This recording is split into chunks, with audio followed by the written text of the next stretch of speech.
Jadi semua kita kongsikan semua tadi, tapi terlepas dia tuan. Macam mana boleh dapatkan nama dia tu? Okey. Siapa yang bawa dia kat sini? Siapa yang bawa dia? Okey, sebenarnya gini, pada masa ketika itu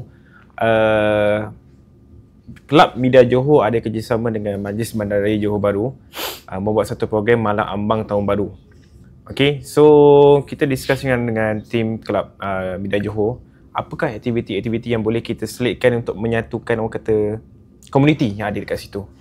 So saya terfikir, why not kita buat satu friendly match di antara Vigo FC bersama dengan MBJB, bersama dengan kelab daripada Media Johor. Okey, so okey, benda tu berjalan dengan baik, and then saya fikir kalau kita nak lagi boomkan lagi, why not kita bawa player legenda Malaysia untuk hadir sekali bermain bersama Vigo dalam pada yang sama menaikkan rating company. Okey. And then saya pun ada satu saya punya the best staff yang saya ada yang bernama Amir. Which is dia ni memang power dalam bahagian marketing. Ni saya lambung dia. Lambung. Okay. So saya cakap, Meh, boleh tak kau approach beberapa player star yang kau kenal untuk hadir bersama dengan Vigo FC untuk bermain friendly match. Okay. So Amir pun contact. Dia dapat juga satu player ni, iaitu bernama dengan Waam. So Waam datang.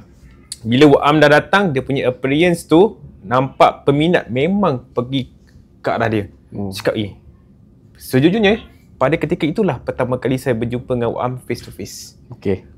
So saya nampak aura dia lain, cara dia berjalan pun lain. Okay, bila dia masuk padang, orang semua bersorak.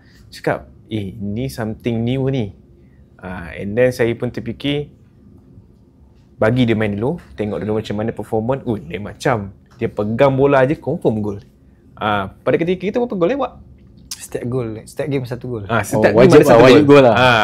Saya nampak kalau dia santai, okey. Kalau dia tengah serius, lain cara dia main. Okay.